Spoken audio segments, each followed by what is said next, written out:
Our next presenter will be Sebastian Ma'a. He will be introduced by two of his mentors, Dr. Becky Ostertag, and Lisa Mira. Dr. Ostertag is a professor in the Department of Biology and the Associate Program Chair of the Tropical Conservation Biology and Environmental Science Graduate Program, both here at Hilo.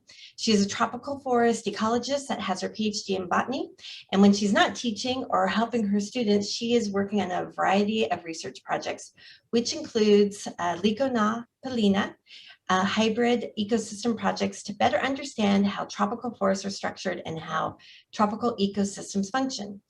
Mrs. Lisa Mira is the head administrator for the County of Hawaii's Department of Finance Real Property Tax Division, where she works diligently to fulfill the county's role and mission of assessing all real property and collecting over $350 million in annual revenue.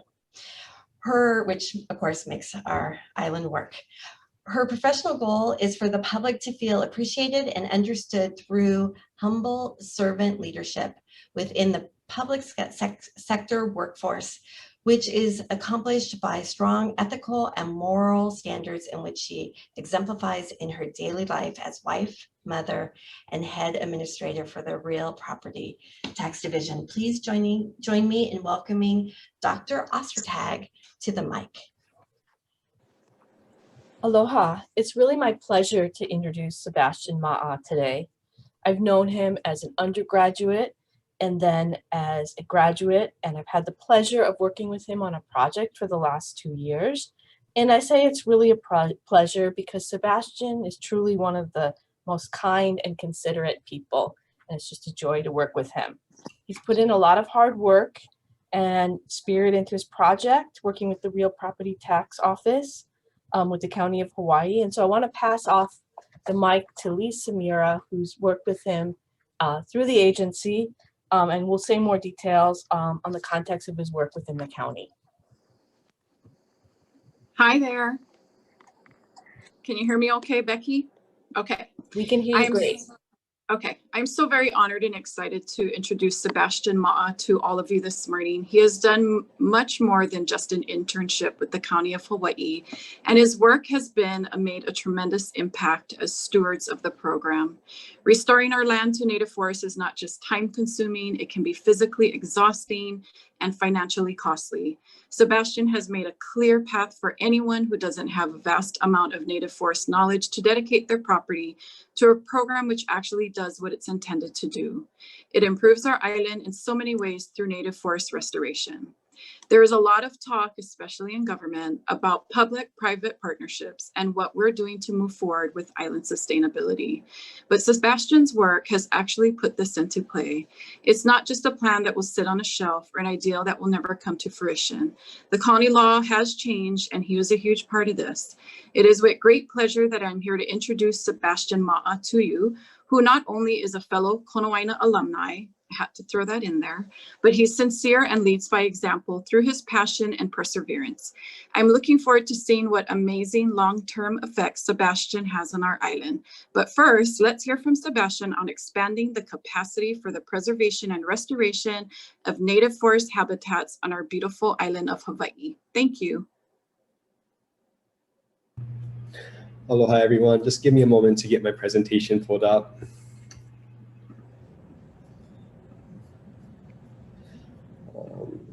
Can you folks see that?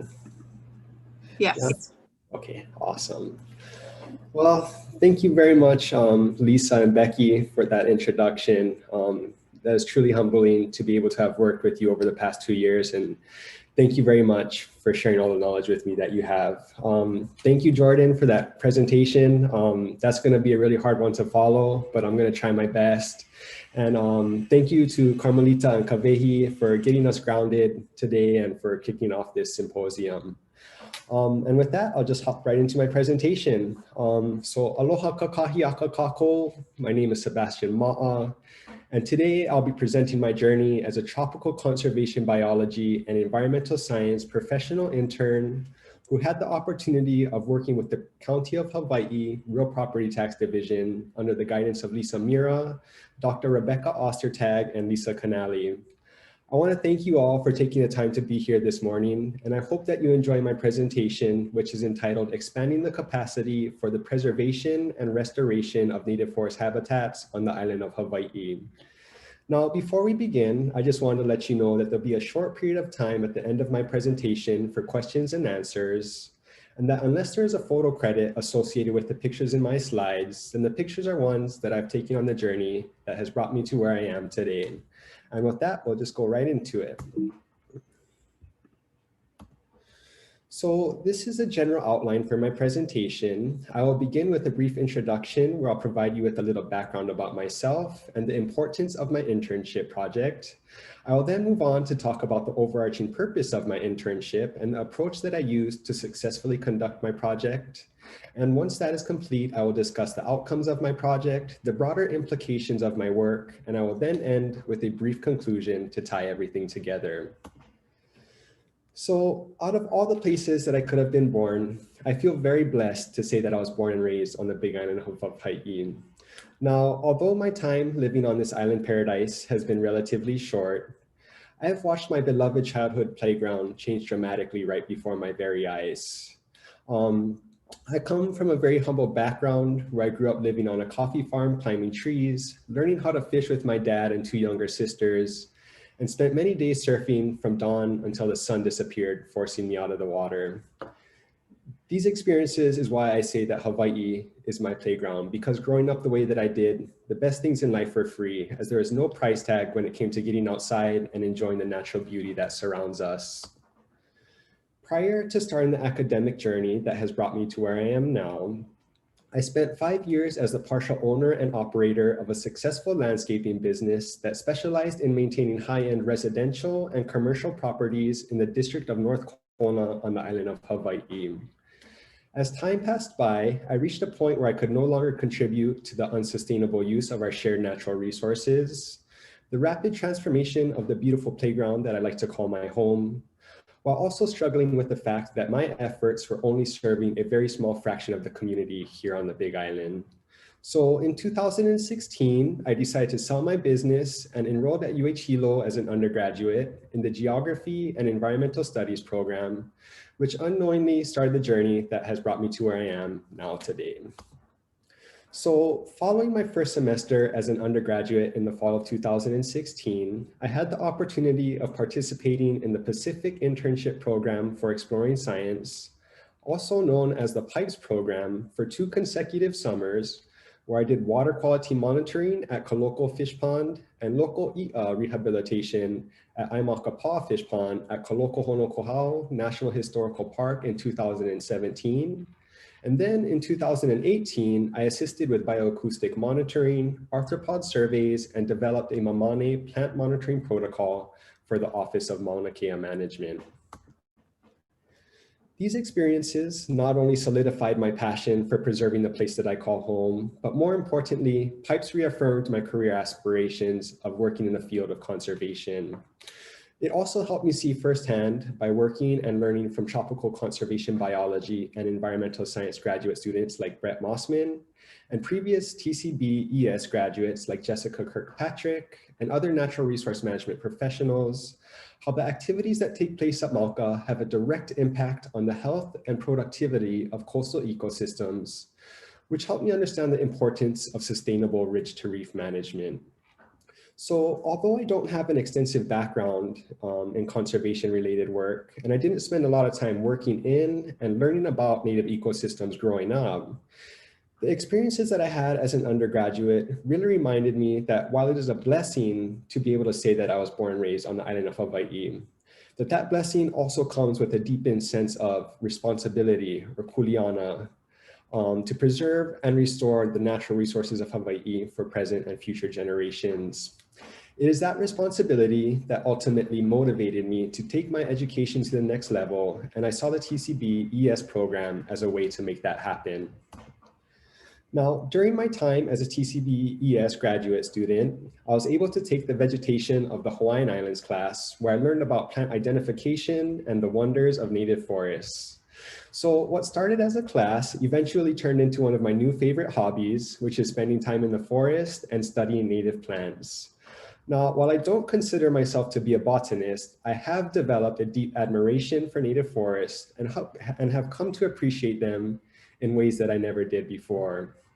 So the things that I learned in that class, in addition to the concepts of habitat degradation, the loss of biodiversity, invasive species, and being able to venture out and see these conservation-based themes right before my very eyes, really motivated me to do what I can to preserve and restore our fragile native forest ecosystems.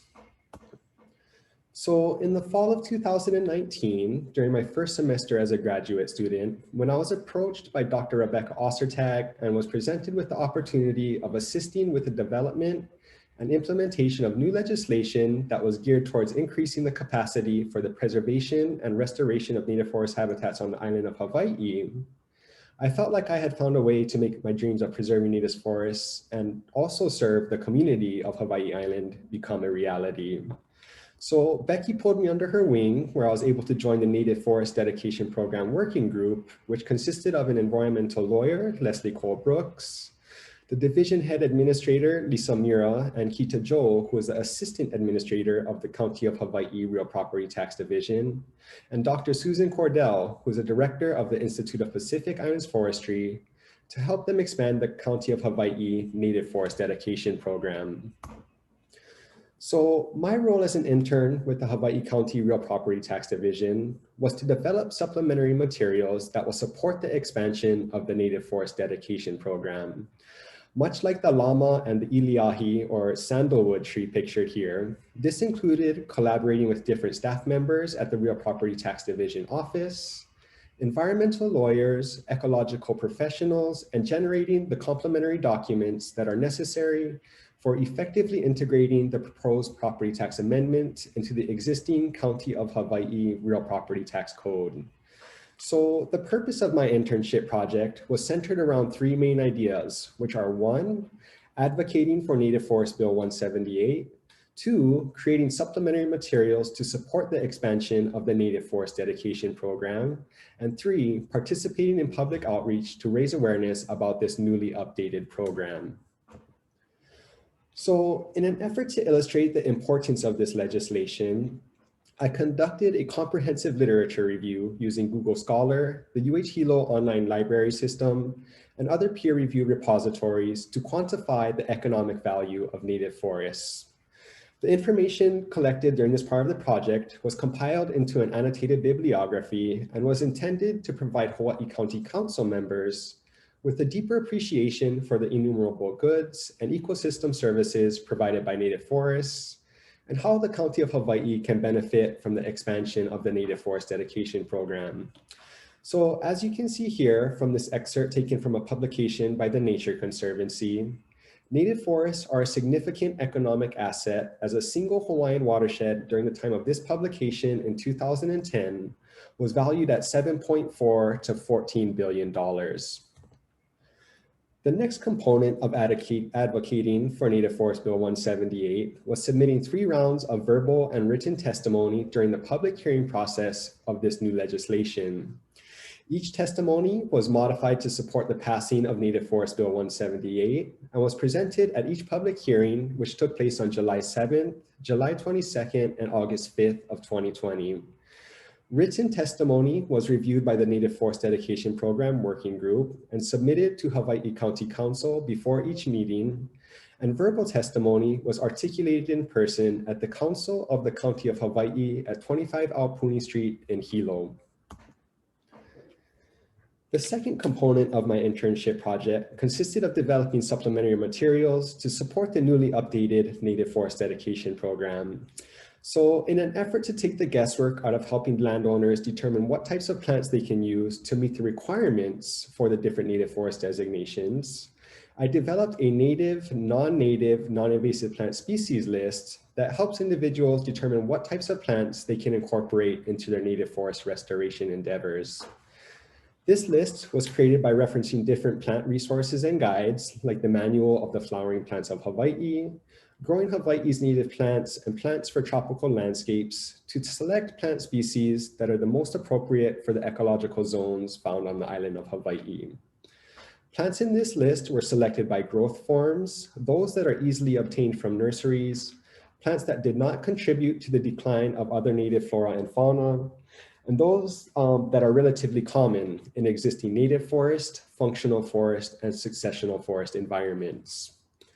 Selected non-native, non-invasive plant species were those that had a low-risk score or a score of 0 or less by the Hawaii Pacific Weed Risk Assessment, which is a plant screening tool that botanists use to evaluate whether or not plants are likely to be or become invasive in Hawaii and other tropical Pacific islands that have similar climate regimes.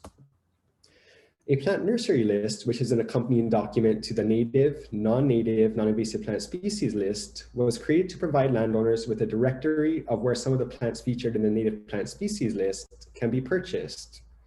Now, once the plant nursery list was compiled, I conducted site visits and follow-up phone calls to ensure that the businesses in this list carried some of the plants in the plant species list, were still in operation, and agreed to be included in this resource.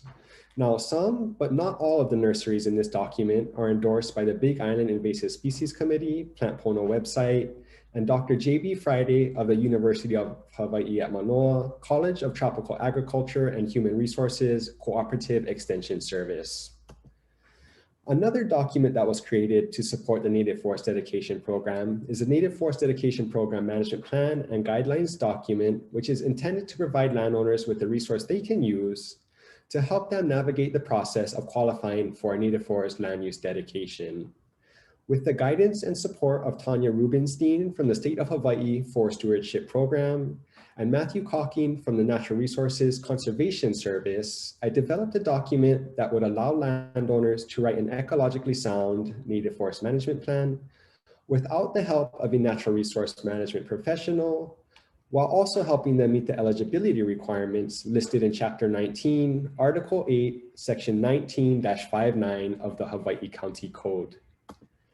And the last document that I created was a management plan evaluation checklist, which was specifically designed to complement the management plan template document, making the evaluation of each management plan as seamless as possible.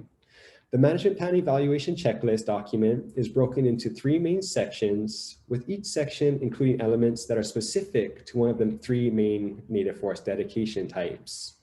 The list of questions included in each section was written to follow the order of the sections listed in the management plan template and was designed to make sure that the management plan proposals are fulfilling the eligibility requirements listed in the Hawaii County Code. For the third component of my internship, the public outreach component, I helped develop, design, and co-host a Native Forest Dedication Program webinar, which was intended to unpack the new Hawaii County legislation on tax incentives for native forest dedications. The webinar and the information presented at the webinar was developed over a 3-month time period where the Native Forest Dedication Program Working Group had monthly meetings via Zoom to discuss the content that was to be delivered, the format of the presentation, and how to effectively convey this new legislation to the general public. So I am happy to report that although I represent only a very small portion of the individuals who champion this new legislation, that the advocacy of Native Forest Bill 178 paid off, as Native Forest Bill 178 was passed and signed into law on August 17th of 2020. There is overwhelming support for this new legislation, with all 9 Hawaii County Council members saying yes to this new bill, which created 3 new native forest categories.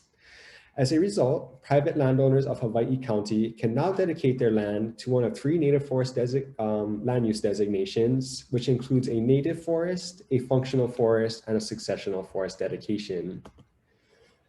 So as I previously mentioned, Native Forest Bill 178 was passed on August 17th of 2020 and went into effect on January 1st of this year.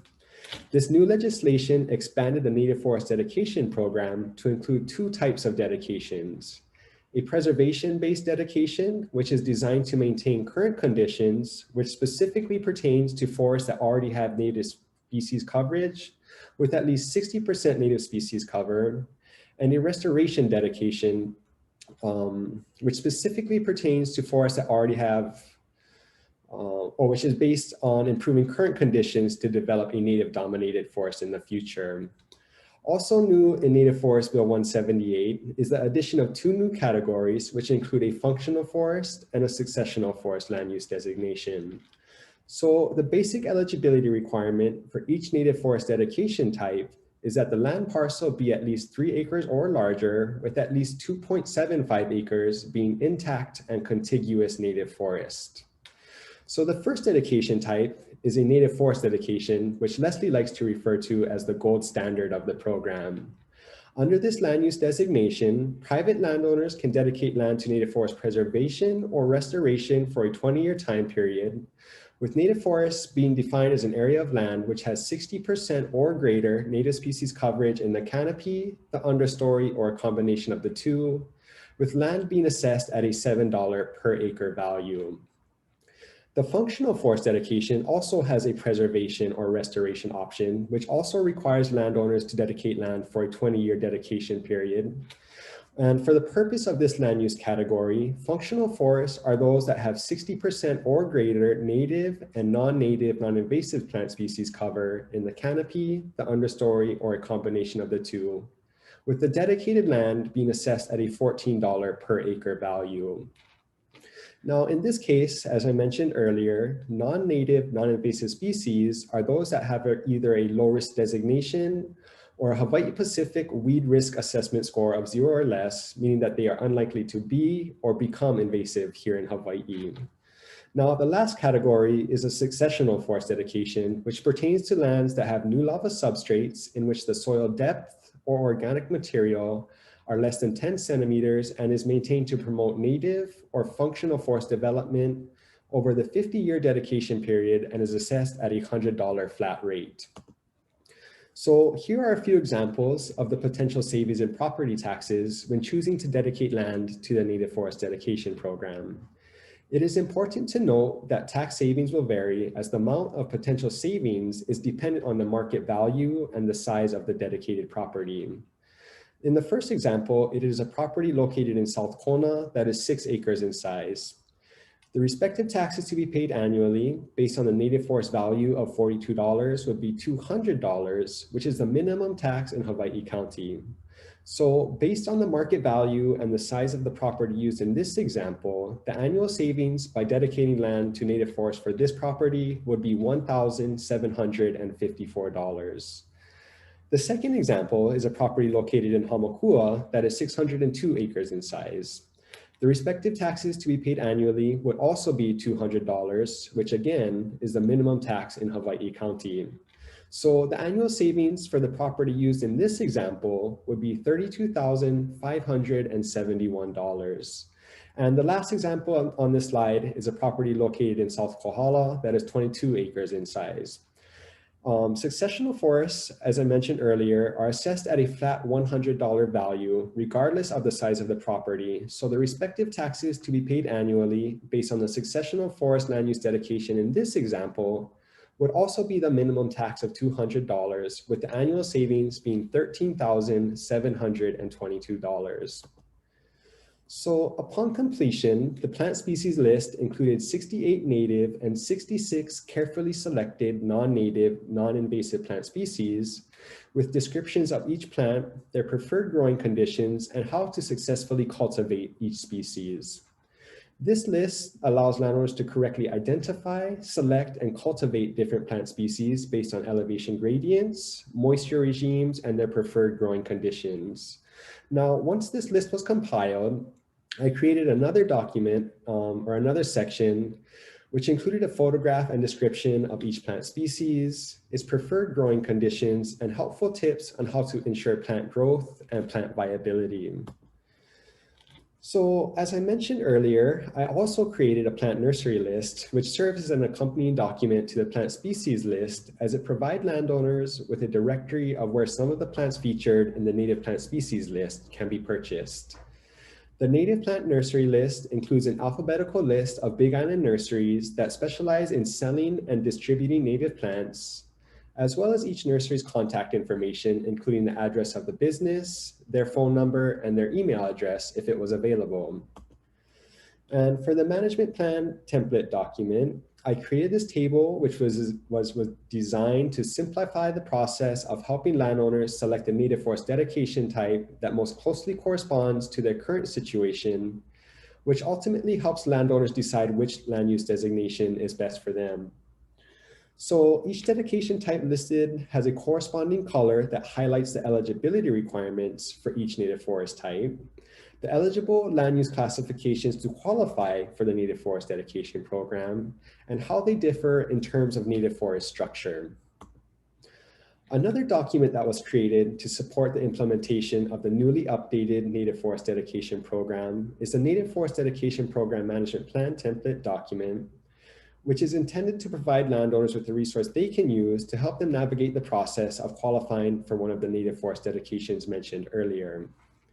This document includes a simple step-by-step guide on how to dedicate land to one of the 3 native forest dedications, and a management plan template that takes the guesswork out of eligible landowners developing their very own native forest management plan without the help or guidance of a natural resource management professional.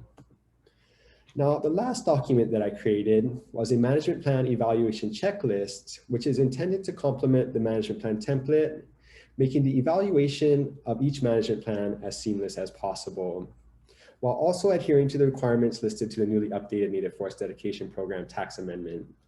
Now, the management plan evaluation checklist document is broken into 3 main sections, with each section including elements that are specific to one of the native forest dedication types.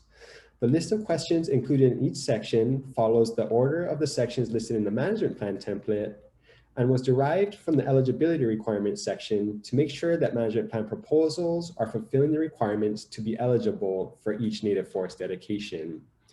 So at the end of the evaluation process, the individual evaluating the management plan proposal should have sufficient information to determine its status and what steps need to be taken in order to proceed.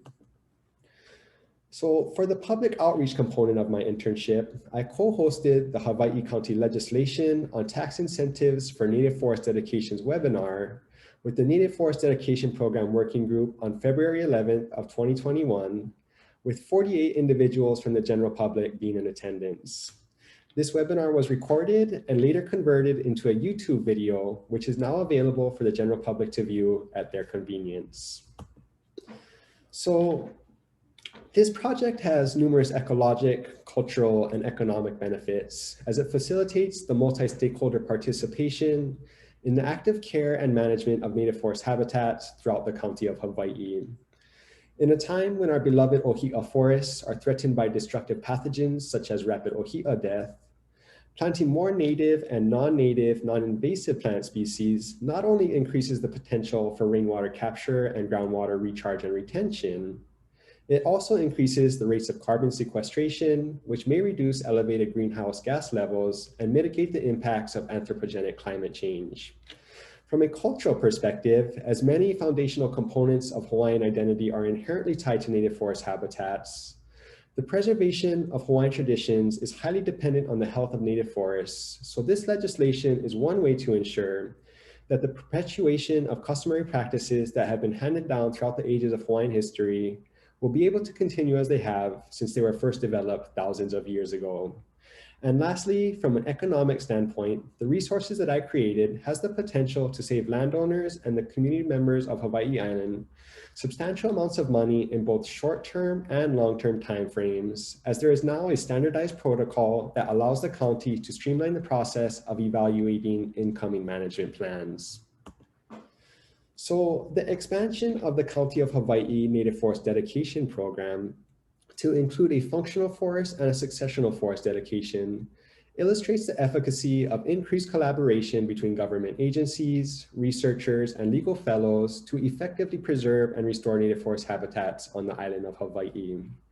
As of right now, there are 155 parcels participating in the Native Forest Dedication Program, which represents roughly 70,263 acres of land being dedicated to native forest preservation or restoration.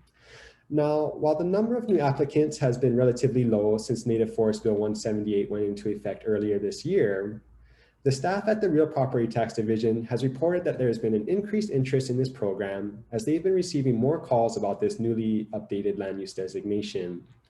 So my hope is, as the number of applicants increases, that the documents that I created will help the Native Forest Dedication Program bloom and eliminate the barriers that would prevent this program from being successful, as the County of Hawaii Real Property Tax Division and eligible landowners will have the resources they need to successfully implement this newly updated program. The Native Forest Dedication Program is also a model that can be adopted and applied by other counties here in the state of Hawaii, other states around the nation, and other nations around the world. This new legislation, which is the first of its kind in the state of Hawaii, represents the beginning of an era in which community members and the natural environment benefit from the co-production of initiatives created by ecological researchers and political institutions, which empowers the general public to play an active role in the preservation and restoration of native forest habitats.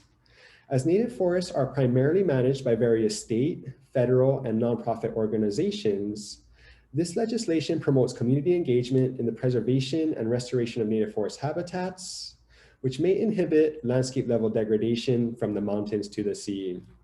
Now, as many novel ecosystems have passed an ecological threshold, making them unresponsive to traditional management techniques, the Global Environmental Stewardship Model and the Native Forest Dedication Program showcases the importance of increased collaboration between various entities to preserve the functional characteristics of traditional and modern ecosystems to help them become more resilient to natural and anthropogenic landscape level alterations now and in the future.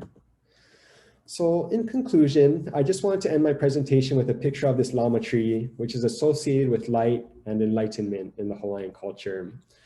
While it feels like it was only yesterday that I first started the graduate school journey that has brought me to where I am now, when I look back at my experiences during the past 2 years, I'm truly humbled to say that I have found a way to use the skills and knowledge that I've gained by working with the Native Forest Dedication Program Working Group to implement legislation that allows the community members of Hawaiʻi Island to work towards perpetuating the undying legacy of our native forest habitats. Through the various projects that I have worked on, I can now say that I have the ability to navigate the process of developing government level documents without constant supervision. And through the process of conducting nearly this entire internship remotely, it also taught me how to coordinate and plan meetings with team members, how to effectively communicate project setbacks and progress to the Native Forest Dedication Program Working Group, and how to make positive contributions to a team through my actions and personal undertakings. Now, one consistent theme that appeared regardless of what I was doing was the importance of collaborating and working diligently to achieve group and organizational goals. As the world is faced with many seemingly insurmountable challenges in the form of climate change, the loss of biodiversity, and large-scale habitat degradation, my experiences over the past 2 years reminded me that no matter how small my efforts may be, that I too can play an active role in resolving and working through these and many other issues to make this world a better and brighter place for those who are yet to come. So while at times it may feel like the things that I do are insignificant in relation to the many adversities that the world is currently faced with, when I reflect on the lessons that I have learned during my educational journey in the TCBES program, I'm reminded that nothing is impossible when people unite for a common cause. So here is a list of some additional resources. At the top, you can find the County of Hawaii Real Property Tax Division website, where you can find the link to the management plan and guidelines document, the native, non-native, non-invasive plant species list, and the plant nursery list. And on the bottom is a link to the Native Forest Dedication Program webinar. And lastly, before I finish, I'd just like to send a very sincere and heartfelt mahalo nui loa to Becky for the unwavering support you've provided me throughout my journey through graduate school. To Lisa Canali for all the knowledge you've instilled in me as a TCBES professional intern. I would like to thank the Hau'oli Mauloa Foundation for your very gracious and generous funding. And I would also like to thank the Native Forest Dedication Program Working Group, Leslie Cole Brooks, Susan Cordell, Lisa Mira, and Kita Joel for all the knowledge you've shared with me while working on this project and for everything you do to preserve and protect our native forest habitats. I would also like to thank the PIPES program and program leaders, Sharon Ziegler-Chong, Linnea Hugh, Rita Miller, and Jordan DeJesus, for showing me a path towards a career in conservation and helping me grow into the individual that I am today. And lastly, I would just like to thank my family, my friends, and my cohort for always being there for me during this crazy journey through graduate school. There's no way I could have done it without you guys, so mahalo. And with that, I just want to end with this mahalo slide. At the bottom, you can see my email address. So if I'm not able to answer any questions during our question and answer session, please feel free to shoot me an email and I'll happily do what I can to get those answered. And with that, I want to thank you all again for being here to listen to my presentation, and I will now take any questions. Mahalo.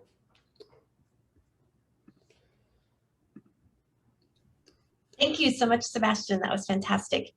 If you have a question, please feel free to put it into the chat, or if you'd like to be brave, please feel free to unmute yourself. And there's also a comment area on the live Zoom, so you could put a question in there.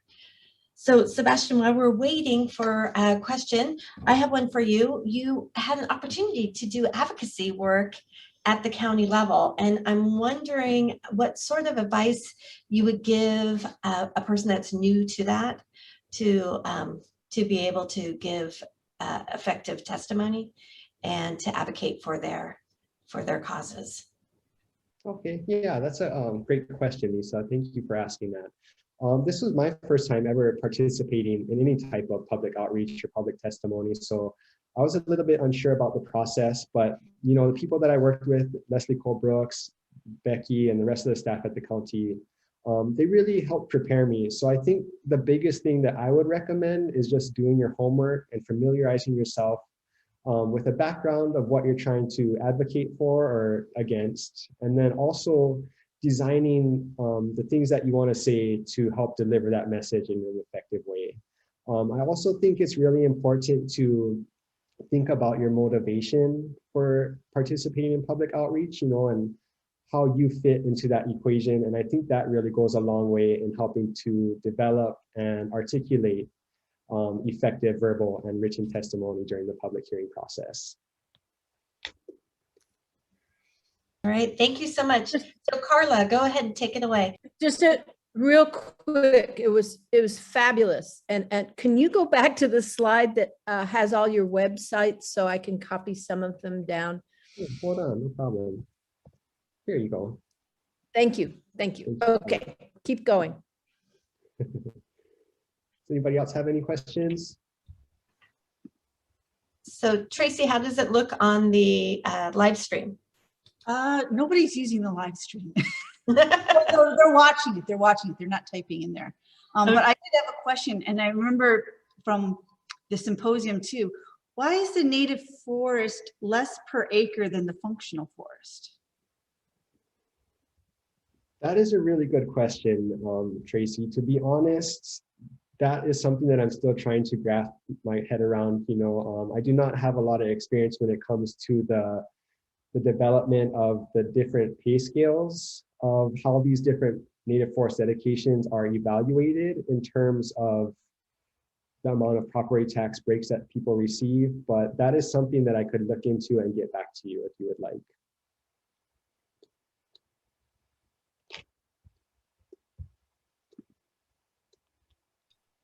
Here we go. Hey, can you hear me? Sorry, it's a little noisy up here. Sebastian, that was excellent. Your work, you know, I don't know if people realize how incredibly valuable it is, because what happens is laws get passed and then they just get dusty somewhere and people don't use them because they don't know about it or they don't know how to start. And you know, you just dug in, and all of those documents that you created to help people first inform them what they need to do and then guide them along the way. It's just so important. I was really reminded and impressed to see all the documents up at how much work you've been doing. And you know, people don't realize, like, now it's going to go from an idea and a concept to a real life thing. And I can't wait to hear about the applications rolling in. So I have two questions for you. First, I'd like to know, what if you could describe your ideal job now that you've had a little taste of government and legislation and advocacy and you're out in the field, and you know, if you could just imagine your ideal job, I'd like to hear about what that's going to be next. And also I was curious on a more practical, just with the docs that you did, how can someone discover what their what biome they live in? You know, what's the plant list like? Where's it best to start if you're not really knowledgeable about plants, but you know that some would work and some won't? Is there a place in your documents that kind of helps direct someone? So, so those two questions. I'd love to hear what you had to say. Awesome. Thank you, Leslie. Those are really good questions. So as of right now, I currently do not have any job positions lined up after school, but I would really like to take this project a step further and use my the knowledge that I've gained over the past 2 years, plus the things that I have in my background of landscaping, to help people implement this legislation and develop their very own native forest management plans, do site evaluations and visits to help people get on track for doing a native forest or a functional forest or successional forest dedication. I don't know exactly where I would fit into that equation or what organization I would be working with, but that would be something that I would really like to do, is just to get my feet on the ground and start putting this this legislation and the things that I developed into action. And then in terms of helping people determine what their ecological zone is, there's actually some resources in both the management plan guidelines document and the native plant nursery, or the native plant species list, where there's a directory that'll help people determine their elevation gradient, where they're located on the slopes of the island, and then also their moisture regime. So which type of, what's their rainfall gradient and where they would fall into that. So those are two really big determining factors. And then there's also Cheryl Chan from the County of Hawaii Real Property Tax Division created a couple of maps that the general public can use to help them locate, or a general area of where they're located and the types of moisture regimes and elevation gradients that they are in. So I think those are two resources that the public can use in helping them determine where they fall in the ecological spectrum of the many ecosystems we have here.